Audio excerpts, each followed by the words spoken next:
Syedaralun, pemilihan kecil langsung atau Pilciksung serentak pada 175 desa di Nagan Raya, Kamis 9 Desember 2021 berjalan lancar.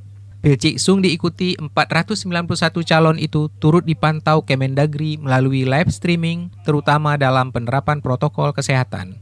Bupati Nagan Raya HM Jamin Idam bersama Sekda dan Forkopimda ikut memantau Pilciksung serta meninjau Desa Pantai Cermen, Kecamatan Senagan sebagai desa percontohan.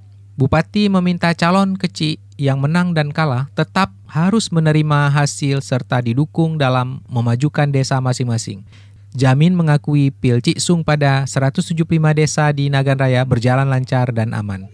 Melakukan pilkada langsung di Kabupaten Nagan Raya hari ini yang dilakukan 175 desa secara serentak. Sampai saat ini keadaan sangat aman dan memang tidak ada kejadian yang memang signifikan. Apa harapan kepada kecil terpilih maupun kecil yang tidak terpilih, Pak? Ya tentunya ini demokrasi ini kan bukan hari ini aja, dan selalu kita lakukan. Yang terpilih ya tentunya harus bisa merangkul yang memang mungkin dianggap lawan, dan pun yang memang tidak terpilih harus bisa mendukung kepemimpinan di desanya masing-masing.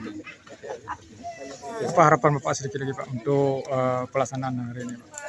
Ya harapan tentunya ya ini kan demokrasi ya, pada seluruh masyarakat ya, tentunya kita selalu berhadapan dengan pilkades, pilkada, pileg, tentu ini sudah sering kita lakukan. Untuk masyarakat umum kalau bisa jangan ada peta-peta ke depan, bisa siapapun yang terpilih bisa bersatu, dan pun dari kecil ataupun yang menjabat di desa bisa melakukan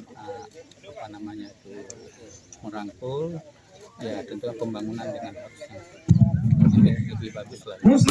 Dari Nagan Raya, Rizwan, Serambi On TV.